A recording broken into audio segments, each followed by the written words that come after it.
Shalom. All praise, glory, and honor is due to Yahweh, Bahashem, Yahweh Shai, Bahashem, Racha, Kodash. Double honors to my elders and apostles at Great Millstone. Also want to say peace, safety, much love, and blessing to the Akim across the four corners of the earth that are pushing out this truth and sincerity and putting their lives on the line to do so. Want to say Shalom to you, brothers. Back here, with another installment of spiritual exhortation, and Lord willing, this lesson not only be exhorting but edifying as well. And I have here the book of Sirach, the 2nd chapter, and I'm gonna deal with verse 14 on down. Okay. Matter of fact, verse 12. We'll start at verse 12 because verse 12 through 18 are very heavy scriptures. Okay. Sirach, the 2nd chapter, as a whole is heavy, but we tend to, I wouldn't say we, me personally, I tend to, when I go into Sirach or Ecclesiastes, the 2nd chapter, only touch on verse 1 through 10 more often than I touch 12 through 18. Okay. Now, the beginning of the verses touch on, if thou come and serve the Lord, prepare thy soul for temptation. Has any man forsaken? Has any man that called upon the name of the Lord be forsaken? So on and so forth. Tells you that acceptable men are tried in the furnace of adversity. So all of those things are relevant, to the walk, and especially relevant now, that we're living in the last days and prophecy is popping, left and right, up and down. Right now, the Ukraine is projected to be invaded by Russia. And by that happening, that's going to trickle down and become a snowball effect that is eventually going to lead to the U.S. and its allies getting involved. Okay.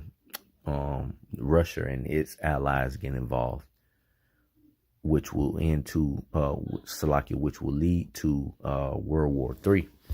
Okay. And we know the prophecy of World War III, where all of the allies will turn on this whore, which is America. Okay, spoken of in Revelation 17. But without further ado, let's get into this Sirach 2. Sirach 2 and 12. Woe be to the fearful hearts and faint hands, and the sinner that goeth 2 ways. All right. So woe be to the fearful heart. The times that we're living in, there's no need of us to be fearful, because we have to believe and have confidence that the Lord Yahweh Shem Yahweh Shai will sup with us in the day of destruction and evils and calamities, if we are part of the elect. All right. And through faith, we believe that we are. Verse 13, woe unto them, Salakia, woe unto him that is faint-hearted. So destruction to those that are faint-hearted.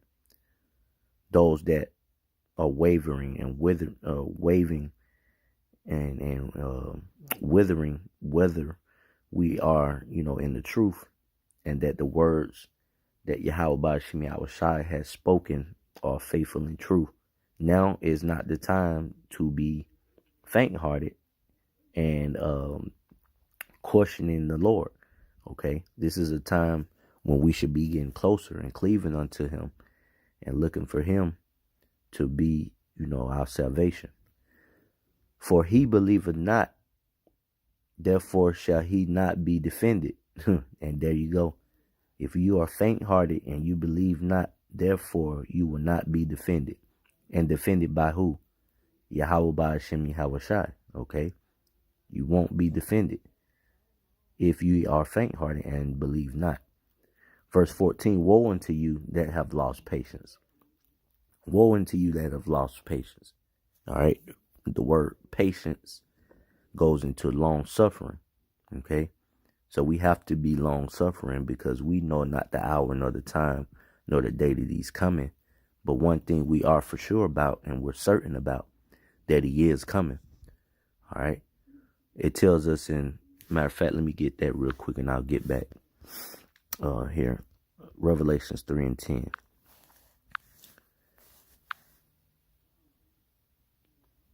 Because thou hast kept the word of my patience, I will also keep thee from the hour of temptation, which shall come upon all the world to try them that dwell upon the earth. Okay. So because we've kept patience, the Lord will keep us from the hour of temptation. And that's his way of defending us. All right. But as we read in Sirach 2, if we be faint-hearted and believe not, there becomes no more defense. Okay. So jumping back to Sirach 2, and it's not going to be a long lesson, just another spiritual exhortation, man, for brothers that may need to hear this. So, Sirach 2:14, woe unto you that have lost patience. And what will ye do when the Lord shall visit you? They that fear the Lord will not disobey his word, because what? The fear of the Lord is the beginning of wisdom. Okay. And they that love him will keep his ways. They that fear the Lord will seek that which is well pleasing unto him. And they that love him shall be filled with the law. All right. Now, those of you, or those of them, shall I say, that do not fear the Lord, they're going to do what the hell they want to do and expect at the same time to be saved in the time of trouble. Verse 17, that the fear of the Lord will prepare their hearts and humble their souls in his sight. And that's what it's all about, man. Being humble and contrite, because what the scriptures also tell us that the meek shall inherit the earth. Okay. Verse 18, saying we will fall into the hands of the Lord and not into the hands of men, for as his majesty is, so is his mercy. Okay. So Lord willing, this installment of spiritual exhortation was just that, spiritually exhorting, also edifying. I'm going to end it giving all praise, glory, and honor to Yahweh, Ba'Hashem, Yahweh Shai, Ba'Hashem, Ha Kodash. Shalom.